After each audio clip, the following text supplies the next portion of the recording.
speaker for today is Professor J. Ilja Siepmann. Professor Siepmann is a professor of chemistry, distinguished McKnight University professor, distinguished teaching professor, and member of the graduate faculties in chemical physics, chemical engineering, data science, and material science at the University of Minnesota. Professor Siepmann received his PhD in chemistry from the University of Cambridge. Before joining the University of Minnesota in 1994, he carried out postdoctoral research at the IBM Zurich Research Laboratory, the Royal Shell Laboratory in Amsterdam, and the University of Pennsylvania's Laboratory for the Research on the Structure of Matter. Professor Siepmann's scientific interests are focused on particle-based simulations of complex chemical systems. He also serves as the editor-in-chief of the ACS Journal, the Journal of Chemical and Engineering Data. Thank you so much, Professor Siepmann. We welcome you. The stage is all yours now. Thank you, Neha. Thank you very much for the invitation. Good evening, good morning to the audience. Let me start sharing my presentation.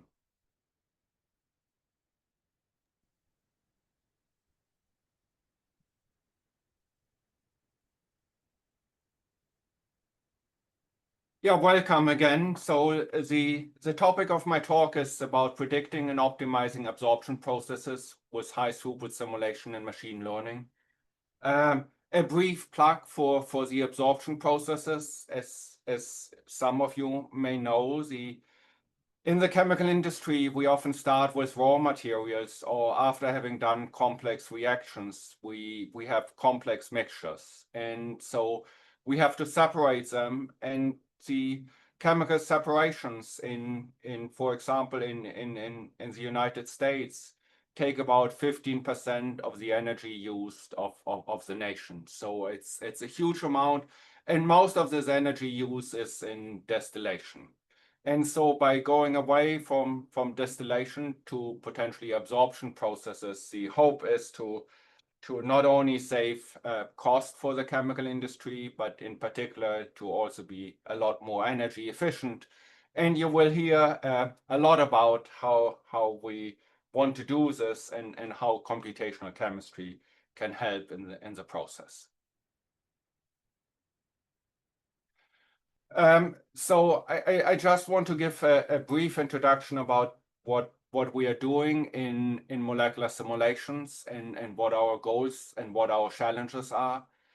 So often when we are doing a molecular simulation, we want to provide atomic level understanding of complex chemical systems because the atomic detail is not available from experiments. So if we are sticking to the first bullet point, we are essentially trying to aid in the interpretation of experimental data. So going from experimental data to really mechanistic insight via a molecular simulation. So then in our second bullet, what we can do with molecular simulation, we could now investigate, hopefully very fast on a computer, how a change in molecular architecture or composition, so that would be changing between different zeolites, between different metallo-organic frameworks, can influence macroscopic observables. So here the aim is to really reduce the number of experiments that need to be done by guiding experimental groups into materials that are most promising for further investigation. And then when we get to the third bullet point, the goal for molecular simulation would be to predict accurate thermophysical properties. So this is, of course, very much near and dear to the Journal of Chemical Engineering Data. And in the United States, in the year 2000, or really in the year 1999, the chemical industry got together and wrote a report where the chemical industry would stand in the year 2020. So that's, of course, now 5 years ago. And the prediction was made about 25 years ago. At that time, in the year 2000, about 5% of the data being used by the chemical industry came from computation, from molecular modeling. And the forecast was that by the year 2020, about 50% of the data would come from molecular modeling. And this has turned out to be true. So in the third bullet point, the aim to some extent is replacing costly experiments and replacing them by very accurate molecular simulations. And as I mentioned on the intro slide, my group in particular, we are aiming to design improved separation processes. So now very briefly, just to tell you some of the challenges that we have to overcome when we do the simulations. So we are in particular interested in phase and absorption equilibria. And so in a chemical system, you have different physical timescales. Typically, most of the chemical compounds we will deal with will have some hydrogen atoms. And then the fastest timescale, the fastest physical timescale, will be vibrational motion involving hydrogen atoms. And that is a motion which happens on a timescale of roughly 10 or so femtosecond order of magnitude. But then we also have events in particular for absorption equilibria that are very, very slow because we have to have mass transport from, say, a gas reservoir or a liquid solution to the interior of the porous material.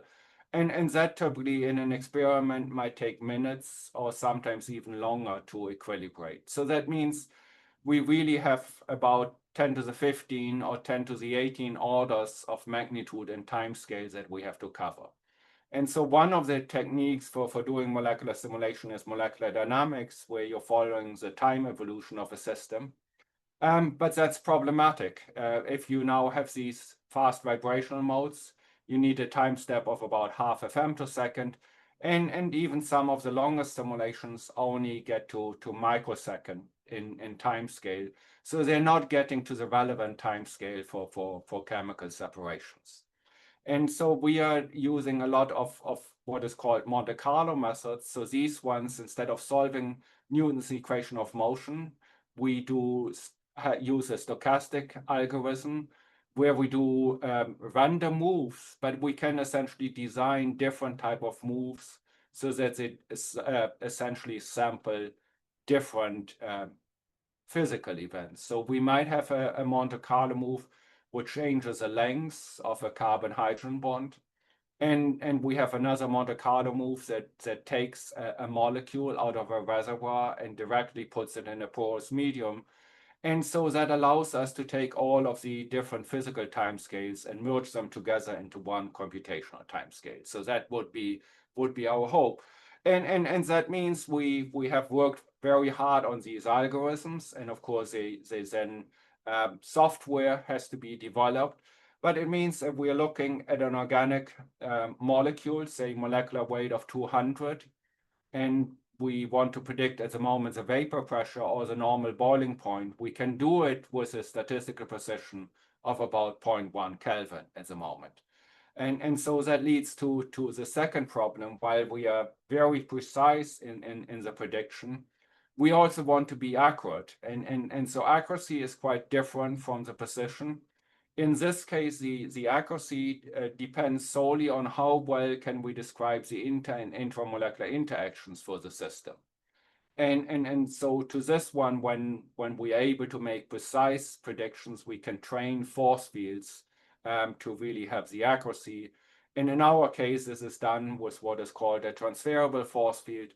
So we want a force field to our groups, chemical groups, say a methyl group, a methylene group, a hydroxyl group, to be transferable between different molecules. We want to have groups that we can study different solid sorbents. And then the force field should also be transferable to different temperatures, pressures, compositions. And of course, we would like to get, say, an absorption isotherm, but we also, with the same model, want to get the dynamics of the absorption process correct. And so when we use the molecular simulation to predict accurate thermophysical properties, then if we are going more towards chemical engineering, there's another part of the puzzle left. In the end, we now want to design and optimize very complex processes. And for the task of a process optimization, molecular simulations are not yet suitable. The reason is that molecular simulation, you get discrete data points. And for the optimization, you need continuous functions. So in this case, we use machine learning trained on molecular simulation data to get high dimensional surfaces that can be used directly in a process optimization. So let me tell you just in one slide a little bit about the algorithms. So the simulation data that you see in this talk are all generated using what is called a Gibson sample. So in a Gibson sample, we have multiple simulation boxes. The image here shows 3 different simulation boxes. We might, in this case, we have a slit pore. So this is from a simulation of a system more related to chromatography. So that would be our porous material. We might have a reservoir or mobile phase. And often if we want to also really understand the thermodynamic driving forces of an absorption process, in particular when we are going from a liquid phase, we might also have a third box, which is essentially an ideal gas reference state, so that we can then decompose the free energy of transfer from the mobile phase to the stationary phase, or from the reservoir into the porous medium, into a component where we are going from the reservoir into the gas phase. So we understand the solvent effects, and then from the ideal gas state into the porous medium, so that we really understand the contribution from the absorbent. And as I mentioned, we have move types. We can translate, rotate, or vibrate molecules. Then we have what is called mechanical moves. In this case, in particular, the reservoir can breathe, so that we can have changes in pressure. We can control the pressure of the system. And then we have moves that will equilibrate the chemical potential of the species. So we can take a molecule, so one of the solute molecules, and move them from one phase into one of the other phases. So together we will have the same temperature, we have the same pressure, we have the same chemical potential in the different phases, and then that brings us into phase equilibrium. And so for another type of molecular modeling would be electronic structure calculation, so where we are solving quantum mechanical problems. And in electronic structure calculations, the goal is often to have an accuracy of a kcal per mole, so about 4 kilojoules per mole. For separation, this is not going to be sufficient, because an error of 6 kilojoules per mole at 300 Kelvin means that you're really off an order of magnitude in separation factors. So we have to be, to some extent, more accurate. But I should also mention in the force fields that we are developing quite different from an electronic structure calculation.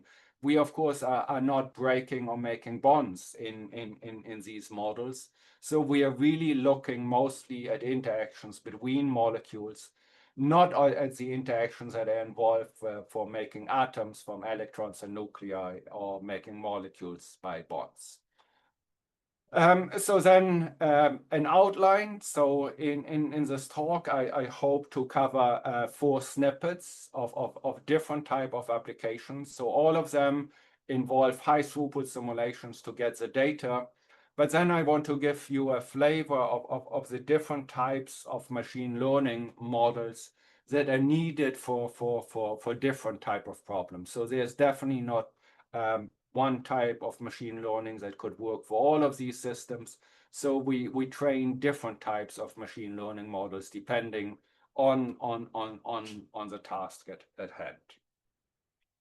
So the first one is separation of alpha omega alkane diols.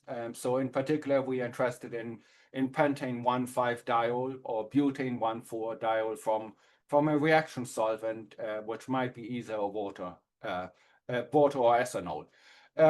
Why are these molecules interesting? If you look at their chemical structure, so you have these diols with hydroxyl groups at the end. If you now combine them into a polymer, you get something which looks maybe similar to polyethylene oxide, but it's less polar because instead of having two methylene groups separating the ether group, we might have either 4 or 5. And what makes these compounds particularly interesting, there's no simple route to get to these compounds from petroleum-based resources, while starting from cellulose, so from sugar-based resources, you can get there. And then I should highlight that the simulations and the machine learning have been done by two graduate students, Yang Zhang and Robert DeJaco. So let me just, this is the only process diagram that you're going to see here. So that was most of the work here is collaborations between multiple groups. So you see a little bit, we are starting from biomass, and then we might do different reaction networks. And here 1,5-pentanediol is our desired product. But in the entire process, we have many, many steps where the separation is just one of the boxes. And that is the reason why we can't wait for molecular simulation to do molecular simulation on the fly whenever we need information in here for the separation, why we need these continuum surfaces. So now a little bit what we did as a first step, we screened a large number of zeolites for the separation to find promising porous materials. When we did the screening, we already had an idea that one of the materials might be particularly good, and that is zeolite MFI. So that's a specific crystal form of a zeolite. The commercial form is often called ZSM5. So what I want to emphasize that in this zeolite, you have what is called straight channels, which are shown in blue here. And then you have zigzag channels, which are shown in gray. And these channels are intersecting, so there are 4 ends coming to one of the intersections. And the ZSM5 and related catalysts are very much used in conversion of hydrocarbons, so they are made on a large scale. And now if we are moving over here to the absorption isotherm, the absorption behavior of the 1,5-pentanediol in MFI is very peculiar. So this is an absorption from our fermentation solvent. So in this case, it's an absorption directly from water. So we have concentration units over here. Well, typically for most of the absorption data you find in the literature, in particular for molecular simulation, they're only looking from the gas phase. So here we have to explicitly study also the liquid phase. We have concentration units going about 5 orders of magnitude in scale. And then the top graph shows the loading of the pentanediol. So for a certain concentration regime, we have essentially see almost no loading. And then we get what is called a step-changed absorption. So the isotherm goes up very steeply, and then we have a loading. Here, the orange data are data from simulation. And as you can see, the step happens over a very narrow range in concentration. And we go from 0 pentanediol molecules to precisely 8 pentanediol molecules. The other symbols, the green and the blue ones, are work from our experimental collaborators, the Sapazis group. There are 2 versions of MFI. One of them, the MFI-OH, is a little bit more hydrophilic. So this depends on how it's made. So it has some silanols. And then the green one, the MFI-F, is a very high quality zeolite with relatively few defects. And what we are simulating is the all silica defect-free zeolite. And you can indeed see that we have stunning agreement from the prediction of the simulation, and then the green symbols coming from experiment. There are large experimental uncertainties when you go to higher loading.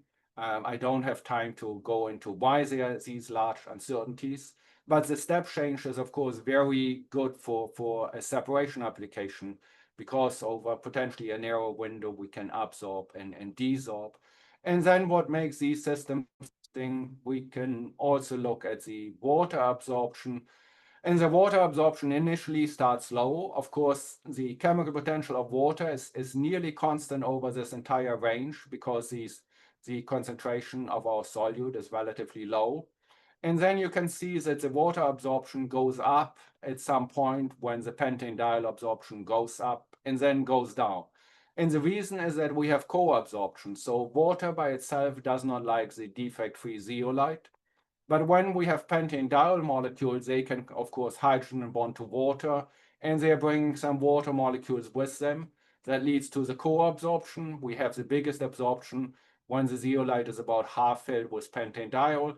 And then the addition of pentanediol squeezes out some of the water molecules, and we end up in equilibrium with about 0.8 water molecules per unit cell. So now, why do we have the step-changed isotherm? So we can explain this one by simulation. So it's a very peculiar system where the distance from one intersection to the next intersection is essentially commensurate with the length of an all-trans 1,5-pentanediol molecule.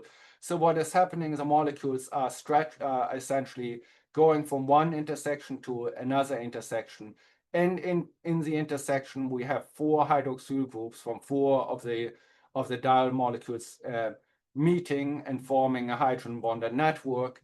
And you might say, in terms of a separation, unfortunately, the intersections are a little bit too large. So there are 4 intersections per unit cell that we have a little bit of water absorption in the system.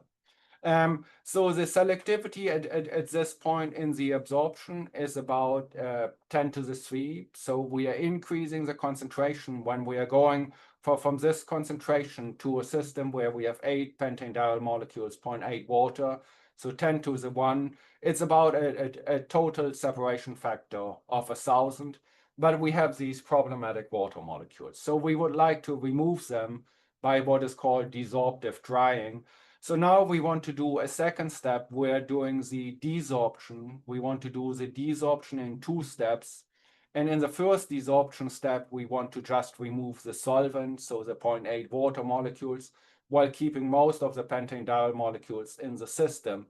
And of course, this is to some extent a problem. If we are doing this at too low temperatures, the solvent will not desorb. If we are going to too high temperatures, both of the solvent and the diol will desorb. And then there's also a chemical problem that these diols can essentially form by themselves oligomers by removing water if the temperature is too high. And so to do this one, as said, we want to have the continuum surface. So now we are doing high throughput simulations. So in this case, we looked at MFI, pentanediol, and water. We also looked at butanediol and water. We looked at ethanol as a reaction solvent. Here I should emphasize that ethanol absorption is quite different. While water does not go into the MFI zeolite, ethanol by itself will fill the zeolite. And then we looked at another structure that came out as being high performing in our screening. So we have 4 of these zeolite diol solvent combinations. We start our simulations with absorption loadings that we get from the absorption calculations. And depending on the conditions, we have 4 of these choices. Then we would like to do the desorptive drying into 16 temperatures. And then the 16 vapor box volumes are essentially related to different amounts of extent of vacuum we are going to pull on the system. And then for each of the state points, we do 32 simulations so that we also get statistical uncertainties. That leads to about 131,000 simulations. Each of the simulations takes on the order of 20 hours. So this is about 3 million hours of computer time. And then once we have all the data, we are training a neural network. So in this case, we have a very complex chemical system, which is not well described by the typical analytical functional forms that are used for absorption isotherms. So in the machine learning, we went for maximum flexibility. So we used a deep neural network in here with 4 layers. So to some extent, you could say we have lots and lots of parameters in the model. And so when we are doing the training, so what is a little bit different in much of our cases, we often take the most extreme points, so in this case, the lowest and the highest temperature. We put this one into the test set, so that we have to do more than just interpolating between the data. So now if we are looking at the loading data, so this is just of the scatter plots that you typically see. Here we have the loading, normalized loading coming from simulation, then the prediction from the neural network, and this is for C5, so the pentane diol and water. And you might say, first of all, there's a lot of scattering, so the correlation coefficient might not be that high. But I want to emphasize that these absorption isotherms are extremely steep. So what is shown over here is now the lines are the prediction from the deep neural network. The symbols are the simulation data. And remember where we have the step in the absorption isotherm, as we adjust a little bit to the left, it looks like a large error in the loading, but it's a small error in the concentration units. So the machine learning, the lines describe these absorption isotherms quite well, considering the task. We can also look into the 3 other systems. We can train the network directly to the data or do transfer learning, where we use the data from the pentane diol water system and then only train for the other systems at one temperature. And so when we are making predictions where we are doing the transfer learning, we can also, with just using data from a single temperature, we can make predictions for the other system with high fidelity. While if we are not doing transfer learning and we would only train on one data point, our errors would be 2 orders of magnitude larger. And so then we take this one, the machine learning, it gives us essentially a continuum surface where we're having the temperature on one axis, then we have the pressure on a second axis, and then we have the loading, so the pentane diol over water loading, so that would be the selectivity.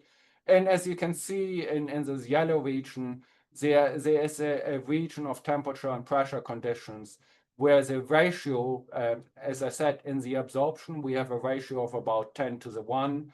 So after the desorptive drying, we can get to ratios which are quite a bit higher, up to 10 to the 5.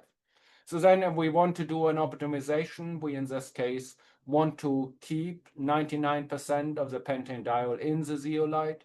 We want to remove as much water as possible. Then we can look at lines where we are now fixing the pressure and go along this line and find the lowest temperature where we are still keeping 99% in here. And so then we have a ratio of 10 to the 4. If we are combining this one, so this is starting from 10 to the 1 to 10 to the 4 gives us another 3 orders of magnitude. So together, the absorption and the desorptive drying gives us a separation factor of 1,000,000, which of course you could never reach by distillation in this case. So now let's shift gear and look at a different problem, which chemically you might say is simpler. So we are looking at hydrogen storage. So we don't even have a mixture. We only have one chemical compound, hydrogen, that we want to store in the materials. But now we are looking over a large material space. So in this case, we looked into zeolites, all silica zeolites from the IZA database. There are some hypothetical zeolites which we want to test for performance. We also looked into some hypothetical morphs that are quite hydrophobic for the case, and then some cross-linked polymers. So in this case, we have a state space where we do simulations at 8 temperatures. We do simulations at 8 pressure for 64 state points. It helps to have them linear in inverse temperature. and linear and logarithm of pressure, so that relates to the chemical potential and the Boltzmann factor. We, in this case, do 4 independent simulations for per state point and per material. So again, we have about 130,000 simulations. So in this case, we have not just the temperature pressure space, we also really have the large material space. And now our goal is to do better than the typical functional forms that are being used. So we want to predict loading as function of temperature and pressure. The simplest analytical form would be the Langmuir isotherm. If we are expanding this over temperature space, we have 3 adjustable parameters, and then one could go up in complexity. A dual-side Langmuir isotherm, for example, would have 6 adjustable parameters. So we are going from 3 to 6 parameters. In this case, we are now doing what is called meta-learning. So instead of looking at an individual material, we are learning from all materials at the same time. So that gives us our aim there is that the machine learning understands the physics of absorption better by looking at the large number of materials. So then in this process, we are starting from a given material. We have our 64 discrete data point, which gives the loading as function of temperature and pressure. We then use an encoder network to convert this into a fingerprint. We decided on a 5-element fingerprint because our hands have 5 fingers, but also we did not want to have more elements in the fingerprint than some of the analytical functions. As said, the analytical functions went from 3 to 6. And then we have this fingerprint, and we can now go back from using a decoder network from the fingerprint to absorption loading, which is now a continuum function. And then we can again calculate properties on the continuum surface to now make predictions. So first, a little bit about the performance of the model. So we have the meta learning in the some sort of petrol type of color, and then we have the different type of absorption isotherms. And then I have to explain a little bit what means best. So instead of now using one functional form for the isotherm, we are looking at each material, which might be the best one. In most cases, it's a dual-side Langmuir isotherm. And then we are doing a comparison. If we are doing the training and the prediction by looking at 64 state points, then the machine learning model, the meta learning model, is about half an order of magnitude better than the best isotherm function. But more interestingly, when we go to fewer data points, so when we are doing few shot predictions, so now you have data from only 8 temperature and pressure, but we want to still predict the continuum surface, then you can see that the performance of the meta learning model relative to the analytical forms improves. So on the other hand, if you're using an analytical form, which you can see over here, you're best off to distribute your 8 data points to the edges than the dual-side Langmuir isotherm does well. If you have data points that are relatively randomly distributed in temperature and pressure space, the meta-learning model still works, does not suffer much degradation of performance, but the analytical functional forms do. So what are we interested in? We are actually looking to find materials. So the capacity that you get for a specific pressure swing, and the pressure swing that we are looking at for this particular graph is between 3 bar, so that would be our delivery pressure, and 30 bar would be our absorption pressure, and that are targets that are given to us by the Department of Energy. And we now want to look at this pressure swing, but we want to find out the temperature where we have the largest capacity for this swing. So in a material, it does not turn out that you always have the largest capacity at the lowest temperature, because you might have a material where at the low temperature, you have high loading even at the delivery pressure. and then your working capacity is relatively small. On the other hand, if you have a very weakly absorbing material at the high pressure, you might have low loading, and so you also don't have a good working capacity. So in between, there should be an optimal temperature, and that is shown in the graph over here. The gray line would be a tank where we are just compressing the gas, so it does not have a porous absorbent. And the green line means we are doing twice as good as a compressed gas tank. And as you know, some of the car manufacturers are using compressed natural gas at the moment. So now if we are looking at the materials, you can see that actually there's separation of the materials. The MOFs give you relatively high working capacity, but they only function well at relatively low optimal temperature. The zeolites in particular allow you to go to higher temperature. The highest values that we found are about 140 Kelvin. So as said, we are doing simulations initially at the 64 state points. We then make a prediction how our working capacity changes as function of temperature. So that would be the orange line. We then, and the gray line is just from an analytical model. We can then, once our machine learning model predicts that there should be a maximum, then you can see the green triangles. So that are additional simulations that we are doing just near the maximum to confirm the prediction. And as you can see from this validation, the meta learning model does exceptionally well in predicting the performance. So now we also needed to do validation against experimental data. So our collaborators looked at aluminosilicates instead of the old silica zeolites. The hope was that by having cut ions in the system, we might be able to shift the optimal working temperature to even higher values. And so one of the materials that works out to be extremely good is LTA zeolite with calcium as a cut ion. And these are the machine learning prediction, and down here the red point are the experimental data. So we got the prediction of the optimal temperature within about 10 Kelvin for an aluminosilicate, which was not, aluminosilicates were not involved in the training. So let me move on to the third one of the topics. So previously we looked at our target property to some extent was a loading in both cases. So we were trying to fit machine learning models to get Q, the absorption loading, correct.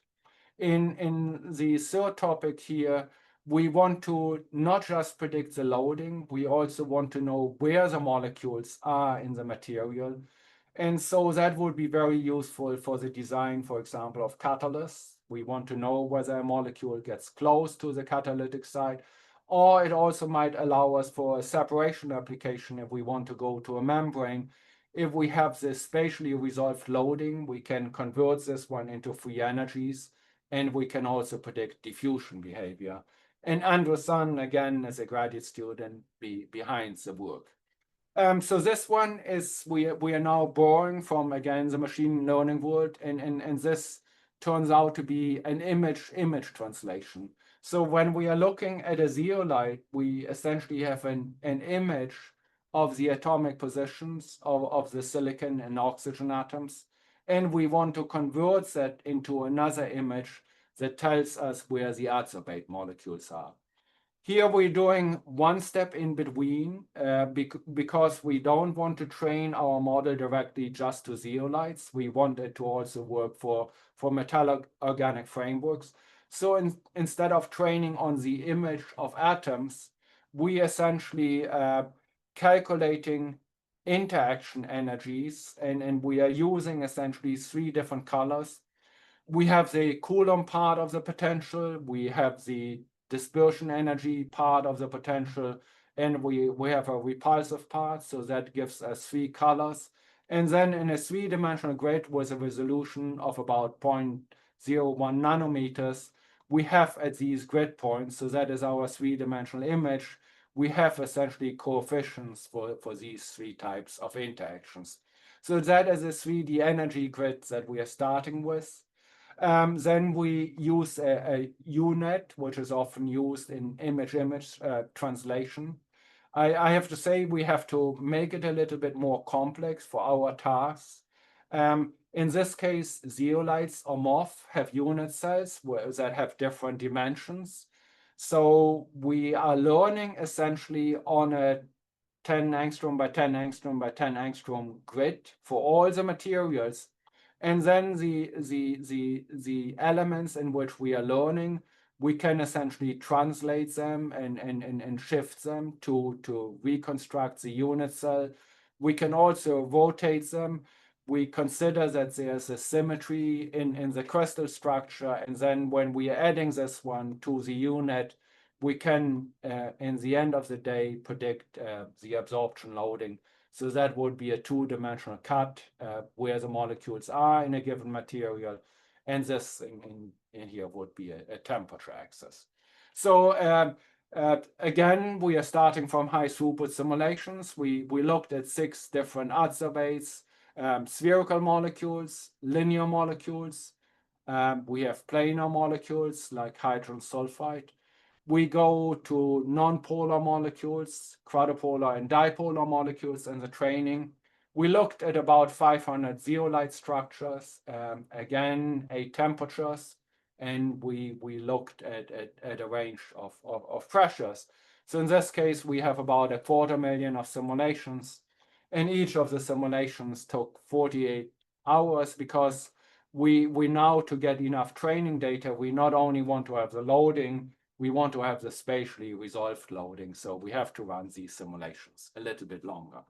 So our machine learning model, again, should be compatible to predict loading as function of temperature and pressure. So the way we are doing it, we are training it in a way using a differential notation where we essentially have a loading one, and then we have something which you could call an entropic component, and we have an enthalpic component. And this is essentially showing you the prediction from the machine learning. This is not the loading, this would be the 3 components which we are fitting essentially in the voxelized range. And as you can see, if we are going from one zeolite IWR to MFI, we get some sort of different distributions. And so this allows us to predict the spatial loading of carbon dioxide over a range of state points. We can also do this for different molecules. And so as you can see, different molecules will have different preferred absorption sites. And also when we are looking into the temperature dependence and the loading, they have different images in these parameters. So now it turns out we can improve on this one. So we go to essentially what would be called a quadratic isotherm. So in this case, we have 5 parameters. We have 2 entropy, two enthalpy parameters. And then we trained it by, it helps to really know in the materials that certain sites are not accessible. And then we also input the crystallographic symmetry. So if we are now we are training on the spatial distribution, but we can also give the total loading. And this model is extremely accurate for total loading. So to show actually the data, how they distributed the quadratic model, so the 5 parameter model, we are showing 1 minus r squared. So if you have a value of 10 to the minus 4, we have a correlation coefficient of 0.9999 in there. So that is quite good in the overall predictions. If we are looking at the local loading at each of the voxels, we have some error in the local loading, and that has something to do that our voxels are of size 0.1 angstrom, but the molecules are much larger, of course, than 0.1 angstrom. So that means if you go from one voxel to another voxel, you would not get a different molecule. It's still the same. And so we are getting the overall loading exceptionally well. We overall get the distribution, but between neighboring voxels, we sometimes suffer part of the resolution. So then we can make predictions. So here we are looking at loading. We are looking at different temperatures along this. So we go from 286 to 370. We are going up along the pressure axis, and this shows you how the loading surfaces change. We have the prediction from this image translation unit, or we have predictions from simulation.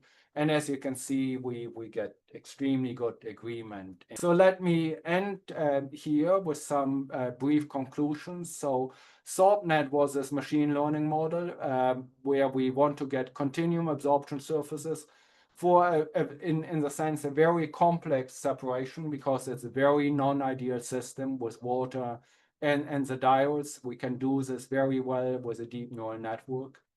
When we look at a relatively simple system, the hydrogen storage, we can learn over material space and learn absorption principles better than the analytical functions with a meta-learning model. We were able to do the image-image translation model to give spatially resolved loading. The self-attention model allows us to make predictions going from binary and ternary data to more complex data. And then together with some other groups, we have developed a large database where we are sharing all of these high throughput simulation data. So then you can, as a community, can fit even better machine learning models than we can do ourselves. And many thanks to you for listening to my talk. Thank you so much, Professor Zipman, for this very insightful talk.